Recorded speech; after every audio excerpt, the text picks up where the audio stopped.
In the early years of the 21st century, terrorism was used by governments across the world as a pretext to scare their populations into submission. Life became a surveillance grid nightmare, with every individual's actions ruthlessly catalogued and recorded by the state. Secret arrests, checkpoints, and warrantless searches spread. The final incremental march of the police state, culminating in open martial law. This is the story of how the elite sold their people into slavery and scared the once proud and brave people of the West into submitting to being cannon fodder in wars for world domination.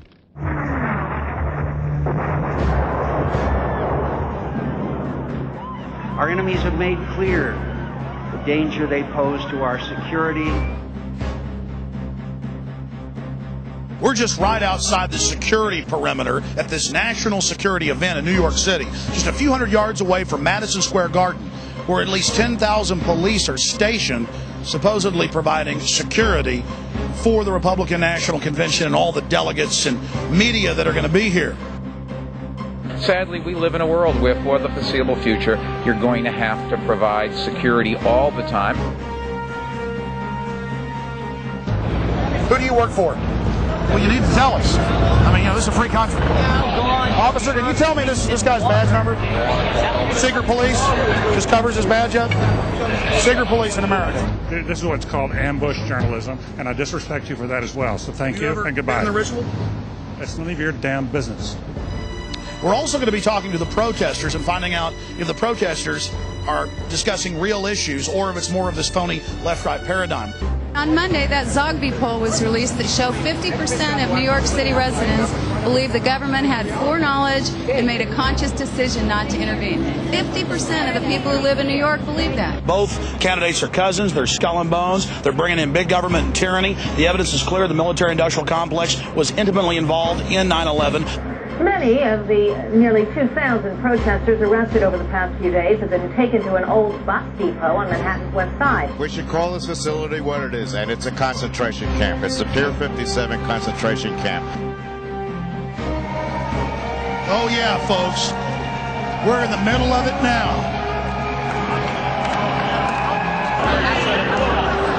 Stop exploiting the 9/11 tragedy! Ladies and gentlemen, here is your Fuji-sponsored surveillance blimp.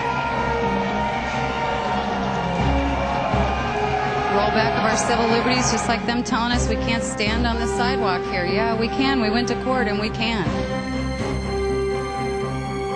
The Republicans are here and taking advantage of the 3,000 people that died right behind me for their own selfish politics, and it's very sad. He is a man of perseverance. He is a man of inner strength. He is a leader who doesn't flinch, who doesn't waver, who does not back down. On September 11th, America was attacked. Suddenly, on September 12th, according to John Ashcroft and George Bush, 270 million Americans became the suspects. Hey, Michael, why don't you talk about NORAD standing down?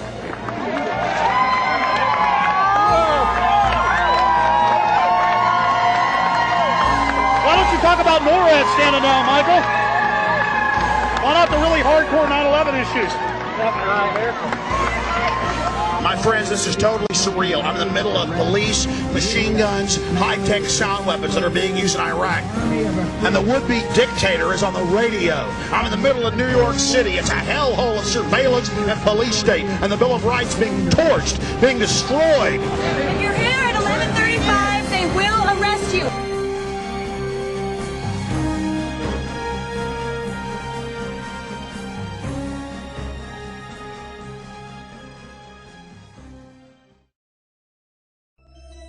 We traveled to New York to see the elite in action, but what we chronicled shook us to our very core.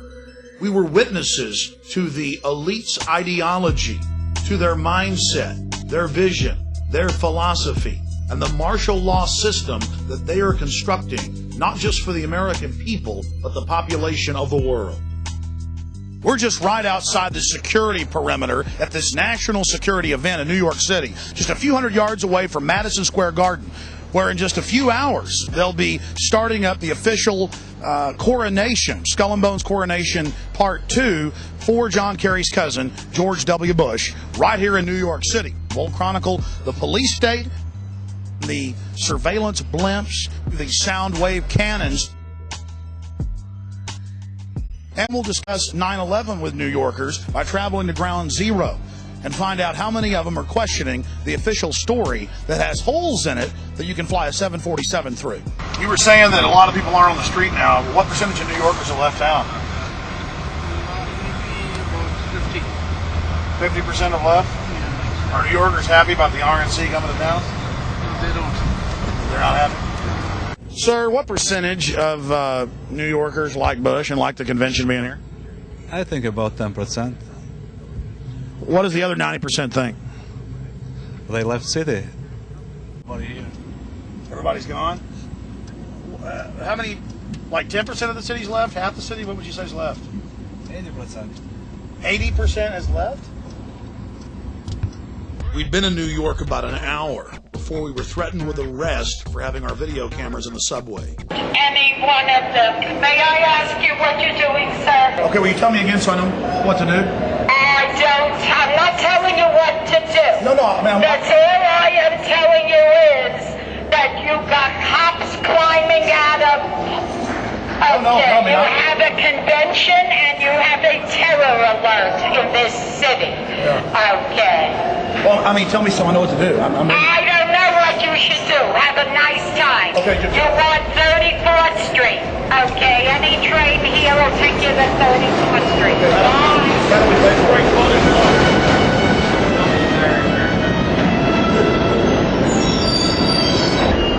We were then threatened a second time with arrest for filming on the New York subway. And a woman who was separate from our group had her film camera taken, smashed, and the film destroyed. The footage you're about to see was shot clandestinely as the police took action against us. I got to talk to her because she took a picture. You can't get arrested. I can't. Let's not shed a tear over this now. Why are we playing games? John, you're a witness to what just happened. What do we do? We took a picture of a homeless person, felt sorry for her, and gave her some money. And then we were promptly almost arrested by Port Authority police in a subway. The police had been arresting reporters across the city, and a judge had ordered them to stop, but that just seemed to encourage them.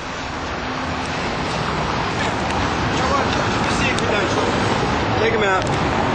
How about we go to whoever gave those to you and get them revoked? I just asked you to do me a favor and not tape over here. It's my fault, sir. I'm his boss. No. Listen, first of all, I'm talking. I don't need you to interrupt me while I'm talking. Yes, all right? Okay. And I just got finished telling him that I don't want him taping over here. Nicely to go over to the island. Were you here when I said that? No, I was. So why are you interrupting me now? It's my fault. How is it your fault if you're not here? All right? How about we just leave? That would be a great idea. Okay. Why don't you leave? Okay. Did you get that? Oh, yeah. I've almost been arrested 3 times every day, anywhere in the city videotaping anything. It is an absolute nightmare. Hey, guys, get your cameras on. Okay, let me get, number one. Hey, we're allowed to be here. Folks, this is martial law. Sir, how many police were in New York? 40,000. That's a huge army. It is. I think we need more police. There's not enough police. Maybe we need 100 million police. How about 50 cops for every New Yorker? How's that sound? Oh, no, it's a little bit too outrageous.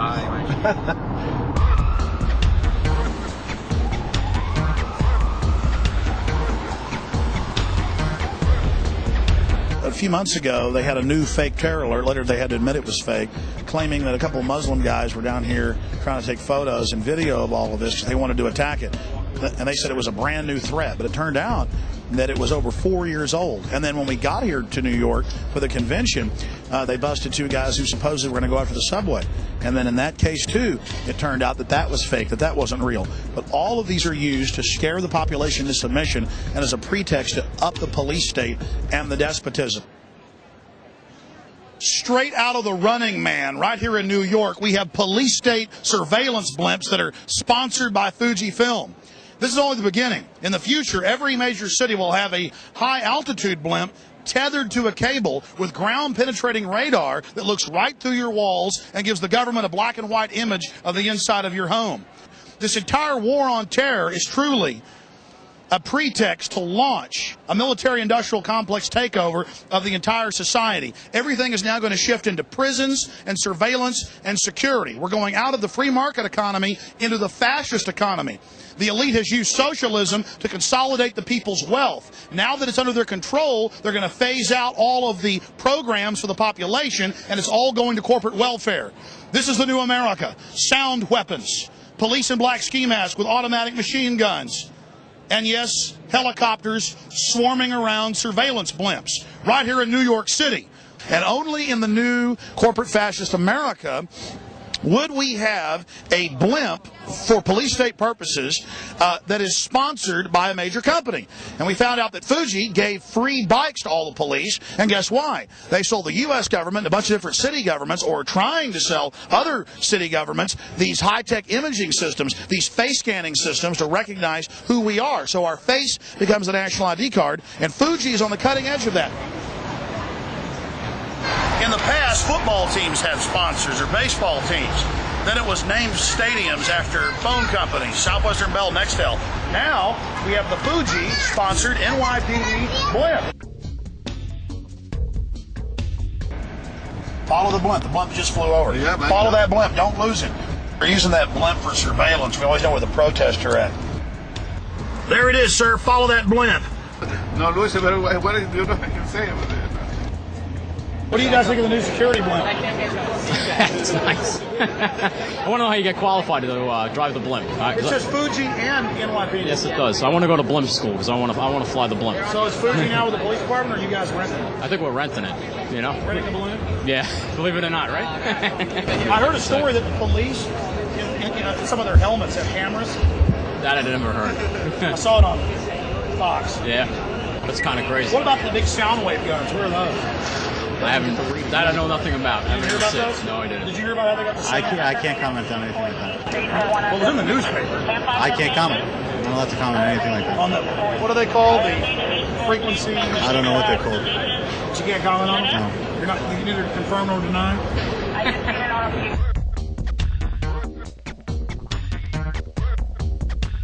So it's going to be between 14th and 23rd Street, between 5th and 8th Avenue. It's going to be on 3 streets. We're trying to find out how many of these protesters actually know what they're talking about and know what real issues are. So we're going to now go down the road and get in front of the demonstration that's massing right now. Then it's going to march down towards Madison Square Garden. We'll be there covering it when they come marching in.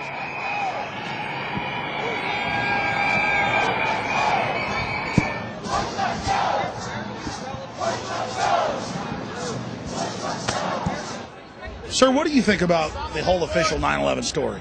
Our government appears to be to have had a lot of cooperation with the forces that caused it to happen.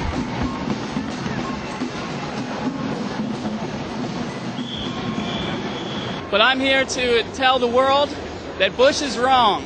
He's a liar. He's evil. He's consolidated power in a way that is, it's bad.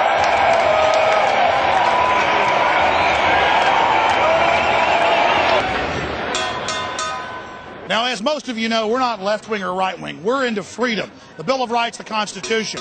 And whether it was Bill Clinton or George Bush, those freedoms are being destroyed. Under Bush, it's all accelerated.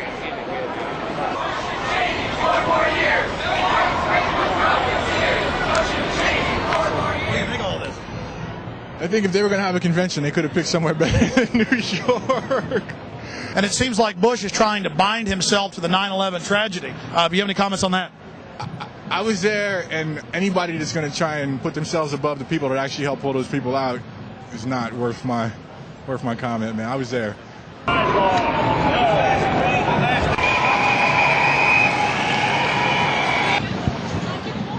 How's the convention going? Convention's going good, no problems. Everything's good. I heard some anarchists, though, were burning a dragon or a paper dragon. Not over here. Everything's quiet, you know? Everything's so far so good. What's the blimp doing? Just keeping an eye on things, I guess. I love being a puppet for the New World Order. They will be my slaves. I am the mini-me of Lord Bush. Oh, it feels so good. I'm enslaving them and destroying the Bill of Rights. Oh, it's so powerful. I will soon rule everything. Oh, yes. We've been talking to a lot of the protesters, and most of them say Bush bad, Kerry good. The problem is Bush and Kerry are cousins. Kerry's for the war. And one of the few signs that we've seen that is exposing that both of them work for the same people and are part of a false choice is this communist revolution sign. But you know, I go back to 1958 when Eisenhower called Fidel Castro the Abraham Lincoln of Latin America. And so the problem is that it was actually the big central banks at the turn of the last century that created communism as a way to try to con the serfs back into serfdom. So again, another false choice is what we have here. Bush-Kerry equals more war. I agree. They're corporate fascists. It's all true. But then the corporate fascists have funded this as their counter-revolution control valve. This is the true complexity that we're facing. And until we figure that out, we're going to lose all our freedoms, and they're going to keep winning. How you doing, ma'am? Hey, I like the top part of your sign. I agree they're all controlled. Are you a communist? Go away. But it says communist revolution. I really don't want to stop bothering this lady. What are you worried about? What am I? I'm not. What did you say? I didn't hear you. How can you say that? How can I say what? Very nasty what you just said. Did you hear what he just said? Did you hear what this guy just said? He said something terribly nasty. That stuff doesn't work. You know, I don't know. This isn't the 60s. Look, he's trying to agitate. This is not going to happen. This doesn't work. This is not the 60s. Don't happen anymore. We're living in the. What I'm saying is, I'm saying I don't know what you said, but I heard communism. You said Communism. something nasty. You work for the U.S. government, don't you? This guy said over here, this guy's nasty. Boy, he is nasty. You are nasty. I said that the communists work for the big banks. Oh, the big banks. This man is from the big banks.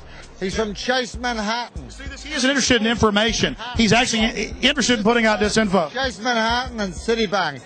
And Citibank and Chase Manhattan are part of capitalism. You see, ladies and gentlemen, this is the communists for you. All disinfo, all propaganda. It's all part of capitalism.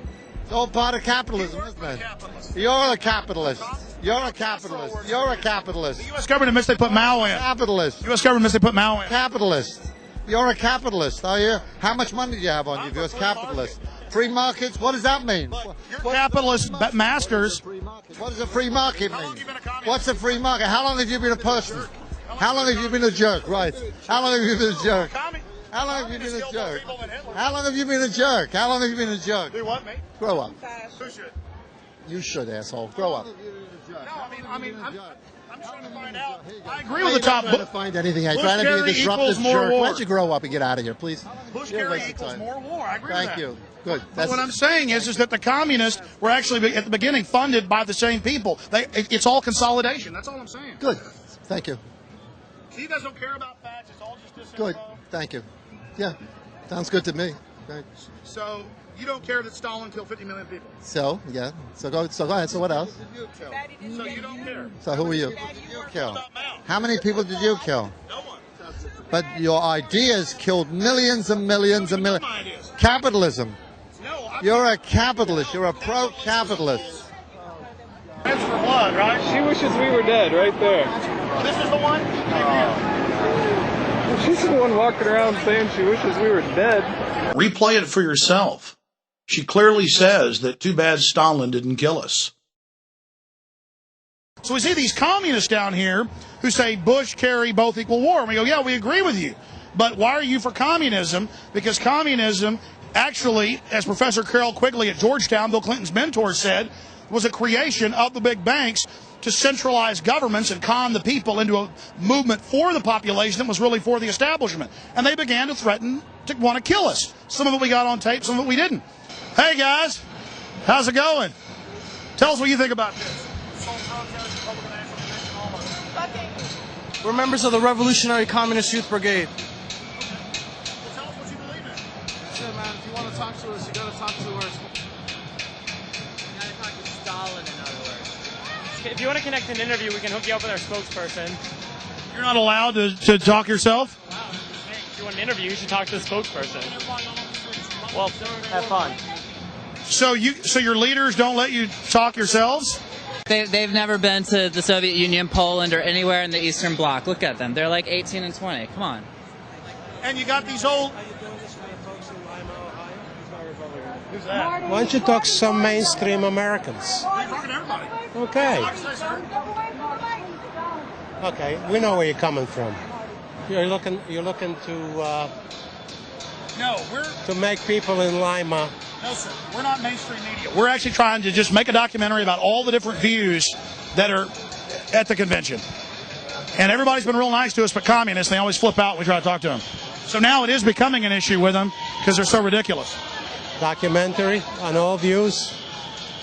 You're very biased. Probably work for Fox. Yeah, I probably work for Fox. That's right. Okay, get lost. You only knew how ridiculous that was. I've exposed George Bush for carrying out 9/11. I've exposed Bill Clinton. They all work for the globalists. And the globalists funded you little people. You guys need to wake up. Sir, a lot of New Yorkers have said, and the polls show 80% don't want Bush to have the convention here, but they're doing it. And some people say that he's being opportunistic, trying to associate himself with 9/11. Oh, I disagree entirely. I think this is the perfect venue for Bush and the RNC to hold this event. I mean, New York City is a world capital place, big focus in New York from the rest of America, and I think it's a perfect venue irrespective of your party leanings. Have you seen any of the protesters while you've been in town, and what do you think of them if you have? Well, we've seen a few of them. Mostly, of course, they're kept away from the delegates.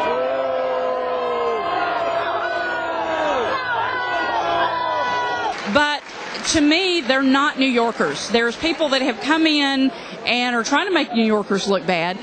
They're a bunch of young kids. I'm wondering how many of those that are out there protesting, one, know what they're voting about, what they're protesting about, and two, are they going to even vote when it comes to the line? A lot of them are good people and have some legitimate issues, and I've seen people who aren't doing anything, whole streets just scooped up and arrested, and then they brought them out to the dock out there in an old condemned building with asbestos, it's admitted, and have 2,000 of them in there, no air conditioning, and cages inside a kind of a Guantanamo camp. Well, I don't know of any of those issues and facts.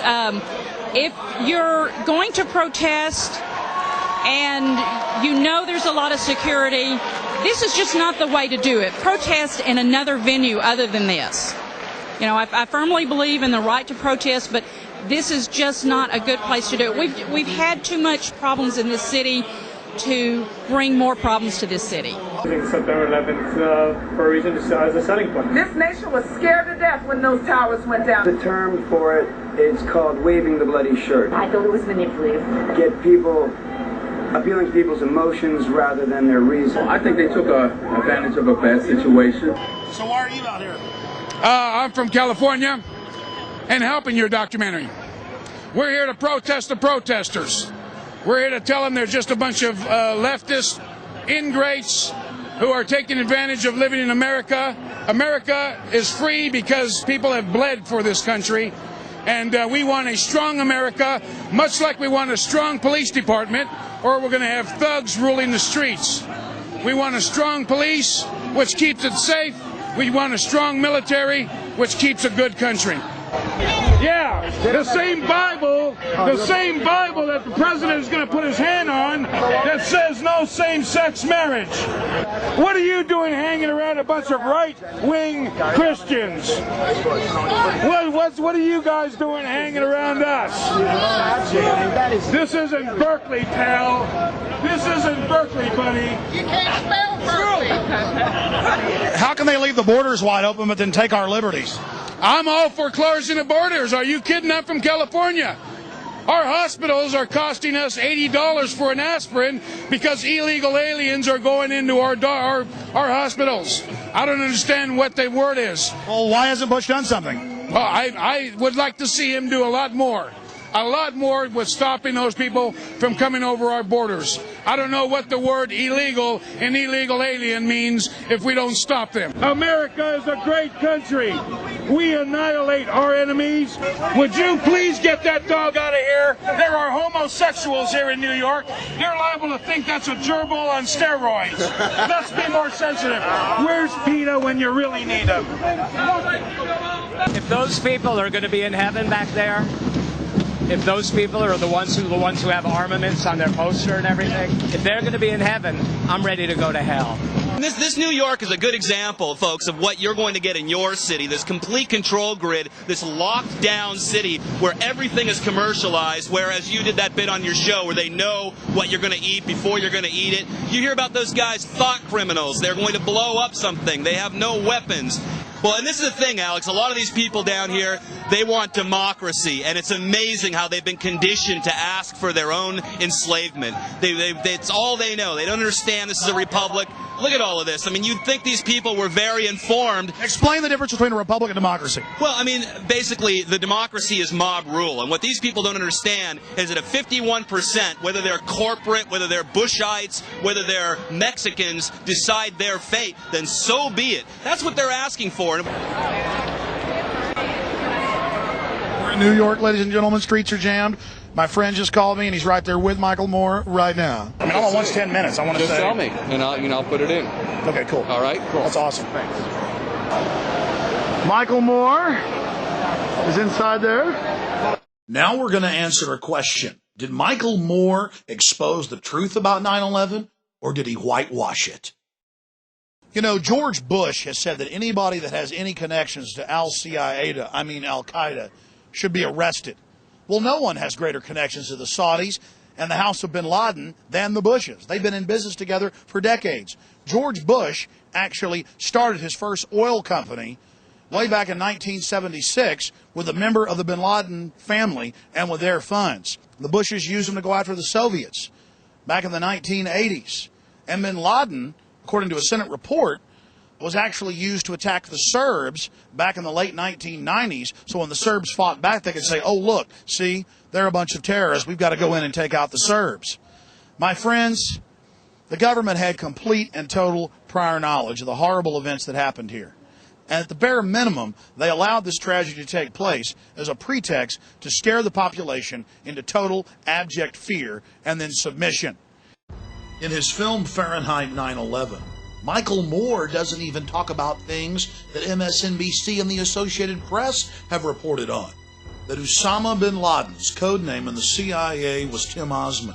That he was a CIA asset trained in the 1970s and used against the Russians in the 1980s in Afghanistan. Then, of course, he helped against the Serbs in the late 1990s. Over and over again, Osama bin Laden has been used as a tool of the U.S. government and its interests. Anytime they need to create a crisis anywhere on the planet, bin Laden comes to their rescue as the fire starter they need to create the crisis so they can offer their solution. Or why didn't he talk about the huge 9/11 truth movement that sprung up right after 9/11, made up of hundreds of the victims' families of September 11th, alleging government involvement in the attacks? Why didn't the film talk about the official U.S. government plan to carry out terror attacks in America and blame it on foreign enemies? Operation Northwoods. It even called for hijacking jets by remote control and crashing them, bombing D.C., committing sniper attacks. No, Michael Moore didn't discuss this. Something ABC News and the Baltimore Sun were willing to do, Michael Moore wouldn't get near. Or did you know that it's admitted fact that public officials, federal, state, and local across the land were called by the White House in the days before 9/11 and told not to fly to New York on the day of September 11th?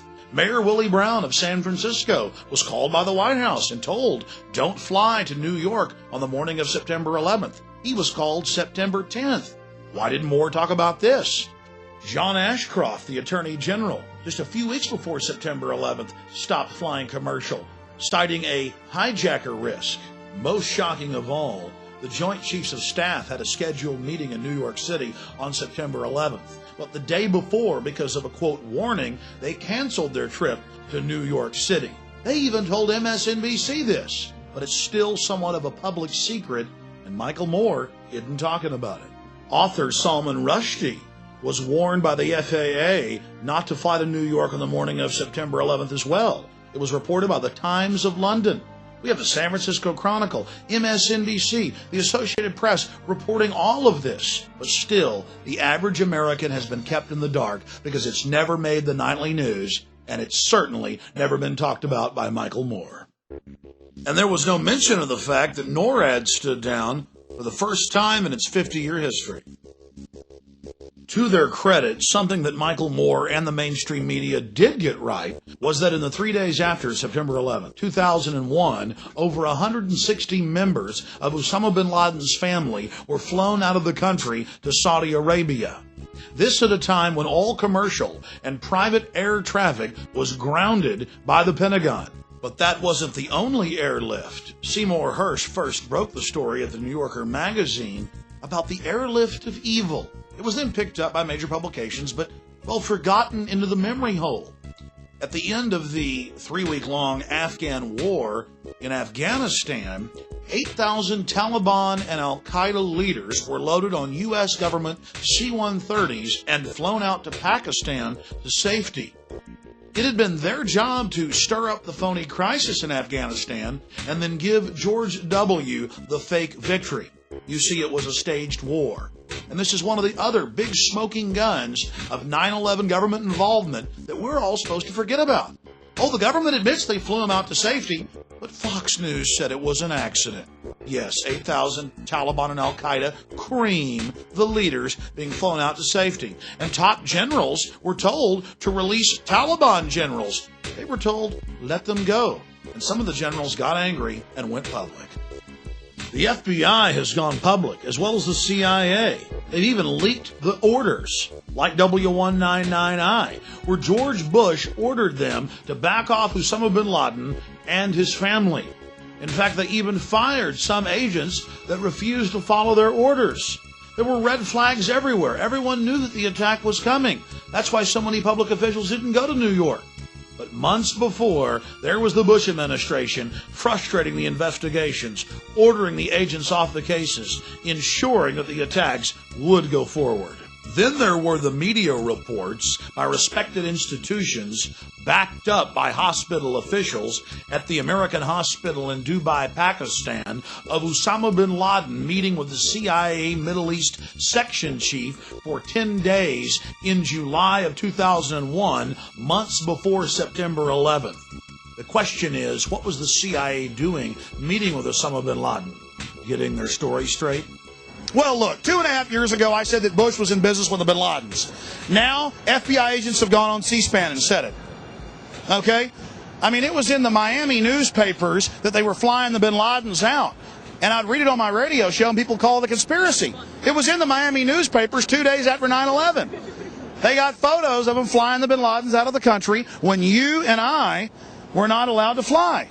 Bush and his family got their first money for Bush's Arbusto oil down in Texas from the bin Laden family. FBI agent Robert Wright at the National Press Club went up there and said, I've been threatened with arrest. If I tell you what I know, here's a letter from the Justice Department. All I can tell you is the Bushes vacation with the bin Ladens.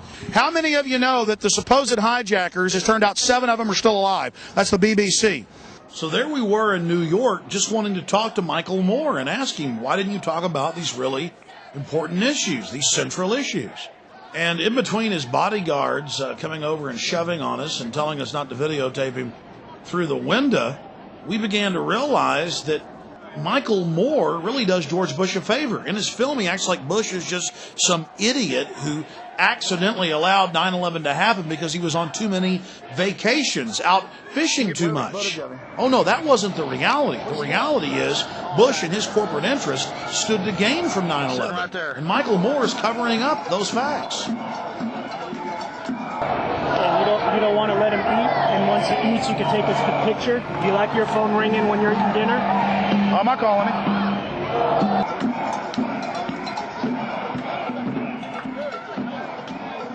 In reality, Mr. Moore had just completed his photo op for just a few minutes marching at the head of the parade with other genuine establishment libs like Jesse Jackson. Then he ducked into the taco bar, had the general public thrown out, and began, well, gobbling. And I wonder what he was thinking while he was eating. Man, are they going to catch on to me? As the hours went by, are they going to find out that I'm really a fake and a corporate shill that flies around in a corporate jet? All those years I chased the corporate bigwigs around and was thrown out of office buildings and stood outside restaurants. And now I've become what I always said I hated. Or maybe I was always what I claimed I hated. Yes, Mr. Moore, we have nothing against you. But you made a film where you claim that you exposed George Bush. You gave him aid and comfort. You covered up the reality of premeditated involvement in 9/11 and played into that popular little folky image of Bush the idiot elf. Bush is a puppet for a hardcore global crime syndicate setting up a world government and turning America into a high-tech police state. But I guess though it won't matter to people like you. You'll have a fake war to fight, while all the time you're truly covering up the real political paradigm. Did he already sneak out? He's not. Out that way? He's gone. How many bodyguards does Michael Moore have? Pero aquel digo que definitivamente tienen ver allí. Hey, Michael, why don't you talk about NORAD standing down?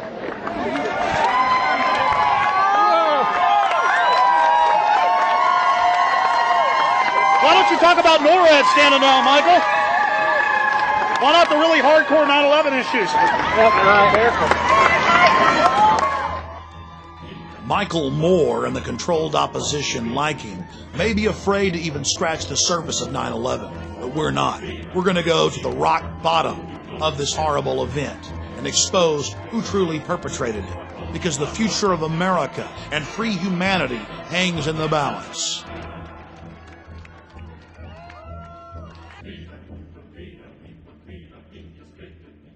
My name is Greg Palast. I report for BBC Television. I was a writer for the Guardian newspapers, the main paper of Europe. The way they're covering protests here, let's see, there was a picture in the New York Times of a scantily clad woman who was listed as a young communist poet. And let's see, there was a AIDS protester, who looked scary and spooky and is about to infect the rest of America shown. But you don't have what we're literally hundreds of thousands of average people just saying, we're fed up and we dissent and we don't like what's going on. Why don't you listen to us? That's what people are saying. Listen to us. We have a very interesting summer camp here in New York. 2,000 people locked up in a condemned building out on the pier. While the police say they've arrested 300, there are 2,000 being detained. What we see in Baghdad becomes in New York this week, Baghdad light.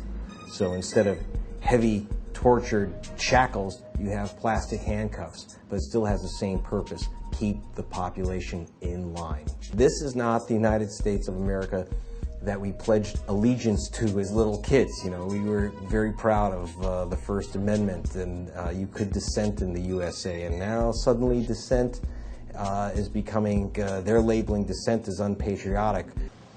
We're in New York City, right here on the Hudson River. And this condemned former bus station where they stored the buses is being used to hold over 2,000 protesters. And they admit that they randomly set up fences and scoop up whole crowds of people and then take them here. And for over 3 days, they've not let people talk to lawyers, call out, talk to their families. Some have been released. Some have gone to the hospital with rashes over their entire bodies. This building is condemned. The city admits it.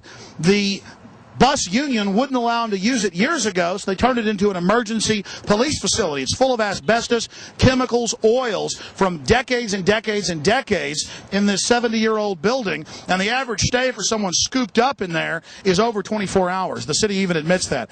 Many of the nearly 2,000 protesters arrested over the past few days have been taken to an old bus depot on Manhattan's West Side. But now the use of Pier 57 as a temporary holding facility is stirring up some controversy of its own. Protests are being held there to spotlight conditions. Some of those being detained say they're getting sick. There are reports of cramped conditions, rashes, chemical burns, and difficulty breathing. We should call this facility what it is, and it's a concentration camp. It's the Pier 57 concentration camp. The mayor has the nerve, and the police commissioner has the nerve to allow this to happen, to actually stick people in an oil-filled garage with asbestos. The orange nets are about 4 feet high. They're used in construction to wrap construction sites so people can't get in or out. And the police just bring them around you and you can't escape. I've been promoting that idea that we're heading for a fascist dictatorship here. And obviously people are beginning to go, I'm beginning to think you were right. And I think tomorrow we got to get everybody out there at Ground Zero between 1 and 6 p.m. to try to get the truth brought out, to urge Elliot Spitzer to reopen this case. Now you're going to learn the truth about 9/11 that others dare not tell you. We're here at Ground Zero, and a big protest is gathering and preparing to march across town. And behind us, you can see the militarized police are massing for a response if there's any type of problems that develop. This is a hallmark of a society in decline, where you have peaceful protesters showing up at Ground Zero, calling for peace, and you have police officers not with just non-lethal weapons, but with fully automatic rifles. You see the founding fathers, they stood up, they were 4% at the beginning, and they said no to the redcoats and no to the establishment. And Mark Twain said, in the beginning, a patriot is a scarce man. He's hated and feared. But in time, when his cause succeeds, the timid join him, because then it costs nothing to be a patriot. And we're looking for patriots that know what the Bill of Rights and Constitution says, and that can see all of this and know that it's a fraud. Get that guy. He's trying to take pictures of me. Get him. You already. Hey, get him. Gonna make you a star. Better hold it up there all day. You with, buddy? Have a nice day. Huh? Have a nice day. No, seriously. I have a job to do. You're going to do my job, then we're going to be in trouble. Hey, okay? really, sir, you shouldn't touch me. You need to identify yourself. You know in the state of New York that's assault, what you just did. And I'm asking you a question, sir. Why are you harassed? Who do you work for? You work for the city of New York just to document people? Huh? Excuse me. Well, you need to tell us. I mean, this is a free country. Alex? Excuse me. Excuse me. I mean, this is disgusting. Get some more of this guy. Well, there's your badge. Can we have your badge number, please? Nope. See my boss over there. Who's your boss? Any one of those people. Do you think God's... Sir, can you tell me this guy's badge number? Secret police just covers his badge up. Secret police in America, out photographing people.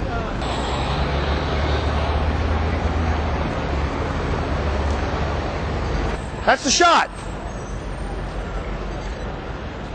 That's the shot right there. Get it. There he is. Get it. Infowars.com. See yourselves. You're going to look good. Everywhere we traveled in New York, secret police videotaped and took photographs of us. But it wasn't just our crew. It was the mainstream media and the general public at large that were being photographed. But the worst area of all was Ground Zero, where the police took photographs of protesters and attempted to intimidate them as well. The police photographing the citizens is bad enough, but across the country we've caught the military photographing the public, as well as working with the police at football and baseball games, searching people's goods. Why, in Alabama, the Alabama Defense Force comes out, forms cordons around whole cities during different festivals, and searches every man, woman, and child, training them how to live in a high-tech police state. And now our police themselves are beginning to turn into the military. And guess what the military does? They fight an enemy. They are set up to kill people and break things.